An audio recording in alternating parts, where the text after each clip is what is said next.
Hi, I'm Sarah Kaczmarski, and I'll be refuting Kimberly's speech on Donald Trump's wall and the negative effects of it towards our country. So first, the advocate claimed that the construction of the wall will be detrimental on American citizens when honestly it won't change our lives all that much. The first claim was that American taxpayers would be financially responsible for paying for the wall, and that is not the case. Sean Spicer said on January 26th that the president wanted a 20% tax on Mexican imports to pay for the wall. Although he later added that this was one of the many plans being considered, this would opt us in for $10 billion a year in revenue and would easily pay for the wall. Now, I'm not saying this is a good or plausible option, but the advocate did state that the American citizens would be the ones paying for the wall, and Trump has stated multiple times, reported on NBC, Fox News, and even the Huntington Post, that he will make Mexico pay for it. Since the money is coming from another country, federal programs and agencies will also not face cuts, which was another claim made by the advocate. And lastly, the cost claim made by the advocate was between $12 to $25 million, when a study by the Washington Post concluded that the cost would be over $25 billion plus $7 million a year in maintenance.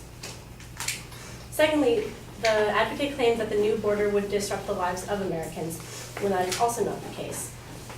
The advocate claimed that the border would separate animals, causing it to be difficult for them to mate or to find food. However, the border will not separate animals entirely. It may split up packs or species, but animals living in desert areas, such as the area of the border, do not live in solitary environments, they live in packs. Therefore, species will not face much of a challenge if they already cross the border. They can survive on both sides, and the environment is very similar. In regard to the advocate's statement that the wall would make it more difficult for animals to eat, travel, and mate, Dr. Miranda Spindle of animalsheltering.org stated that isolation is healthy for animals in some cases because it allows them to evolve and develop new traits.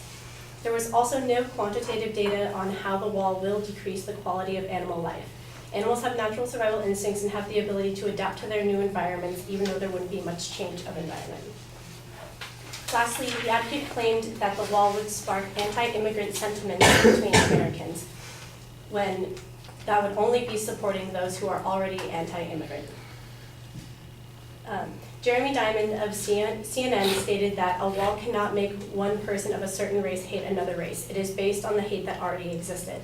Diamond later stated in the article that, if anything, the wall would bring the country together by drawing a line of where we are and who we are as a sign of patrioticity.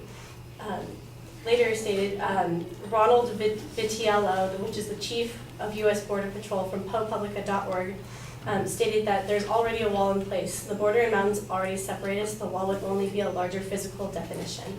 So to conclude, the advocate stating that the wall would have significant negative impacts on our society is not entirely factual, since it would not separate animals in a harmful way, and there's already a border in place. This would just be a logical physical representation.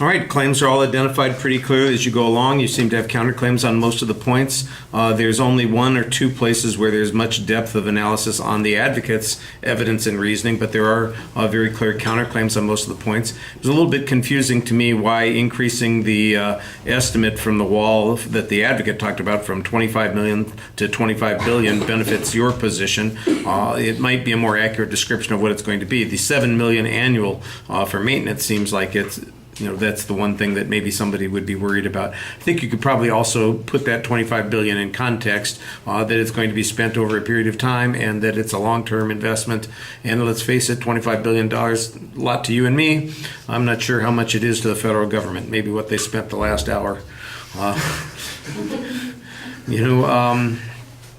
On the issue of life disrupted, I do think that you have an interesting counterclaim here, talking about how animals evolve and they just manage to do these kinds of things. The press that there isn't any quantitative data, I think, is realistic.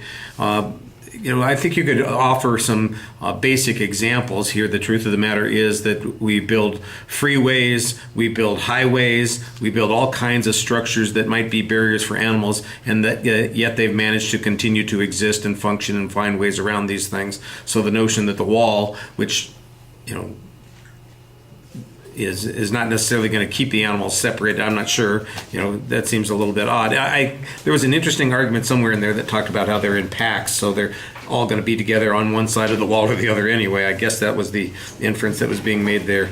And the anti-immigrant argument, I think, is explained reasonably well. I'm not sure that the premise of the argument that it's going to bring people together is all that salable, but you had a nice summary of your position, and it was clear what you were saying. Thank you.